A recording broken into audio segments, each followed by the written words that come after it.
Поздрав! Денеска ќе зборувам за Сатурн во третата астролошка куќа во вашата натална карта. Ќе зборувам за Сатурн и неговата енергија. Ќе зборувам за третата астролошка куќа, која карактеристика носи третата астролошка куќа. Ќе зборувам за Сатурн во третата астролошка куќа, која е таа енергија. Од аголот на природниот хороскоп, затоа што Сатурн во третата астролошка куќа може да се најде во секој хороскопски знак. На крајот ќе ви дарам една кратка информација како ќе можете исто така Сатурн во третата астролошка куќа да го живеете на еден доста конструктивен начин. Поздрав на ова место до сите љубители на астрологијата, до сите македонци кои што живеат насекаде низ оваа наша убава планета Земја. Добре дојдовте сите на мојот YouTube канал. Јас сум вашиот астролог Мерсиха 412. Ајде да видиме што значи све Сатурн. Значи Сатурн знаеме дека е една планета која што не ограничува. Сатурн ни поставува граница.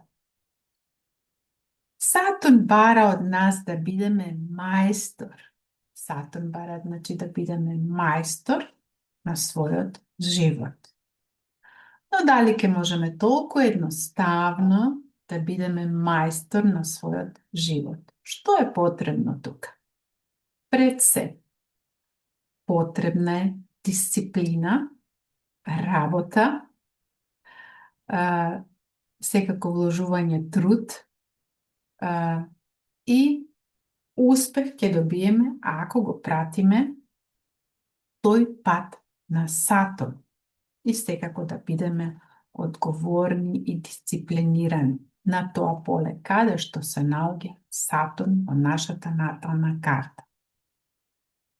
Третата астролошка куќа ни го представува начинот на кој што ние размислуваме. Значи, како ние размислуваме. И како ние комуницираме со другите. Како секоја астролошка куќа, така и третата астролошка куќа има повеќе карактеристики и не е само комуникацијата и начинот на размислување, него тука можеме да најдеме и други карактеристики. Значи, Сатурн во третата астролошка куќа е една енергија која што може ментално да не блокира. Ако сега, например, Сатурн го имате поставен во вашата натална карта во третата куќа кој што прави некои опозиции, квадратури или јаки конјункции. Значи, ако е деструктивно поставен Сатурн во третата астролошка куќа, може би вака го доживувате како една врста ментална блокада. Може би и во младите години, кога сте биле млади, тинеџери или деца,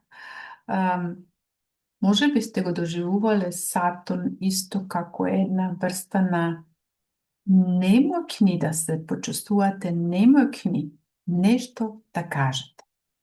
Затоа што сте добили една врста на страв, сте се исплашиле во тој момент, ако нешто јас сега кажам, може би ќе бидам казнет. Значи, таа е исто така една деструктивна енергија на Сатурн во третата астролошка куќа. Тука се создава една врста на страв. Ако тоа што го мислам, што е битно да се каже, може нема да се искаже, затоа што почувствуваме една врста на страв, затоа што ќе можеме да бидеме казнети ако го тоа кажеме што е битно сега да се каже. И затоа Сатурн ни поставува блокада и вие не успевате тоа да го кажете. Значи, создава во вас една врста на ментална блокада, ве блокира во комуникацијата и начинот на размислување. Може би имате некогаш некои тешки мисли, кои исто така ве блокираат. Не сте отпуштени во начинот на комуницирање и во начинот на размислување. Значи, таа е една врста на деструктивно живење на Сатурн во третата астролошка куќа. Што може друго да биде Сатурн во третата астролошка куќа ако е деструктивно поставен? Исто така и комуникацијата во вашата околина и да речеме со вашите комши, исто така може да биде исто така деструктивно. Може би да немате никаква врста на комуникација со вашите комши. Или може би некој кавги да имате нон-стоп. Може би се плашите од нив. Исто така може да биде Сатурн деструктивно поставен, или ако го живеете Сатурн деструктивно во третата астролошка куќа, да немате едноставно контакт, никаква комуникација со вашите браќа и сестри. И исто тоа е една доста деструктивна енергија. Но, ајде да видиме како ќе можеме сега Сатурн, таа негова деструктивна енергија, да ја претвориме во една позитивна енергија. Како ќе можеме Сатурн, иако имаме некои квадратури, опозиции или конјункции, иако сето тоа што го спомнав, вие така исто го доживувате, како ќе можете сега оваа енергија да ја претворите во една волшебна енергија, во една магична енергија, каде што ќе можете без никаков страв нешто да искомуницирате. Сатурн бара тука исто така во овој случај да бидете мајстор во вашето размислување, значи како вие размислувате и како комуницирате. Како ќе можете сега тоа да го направите?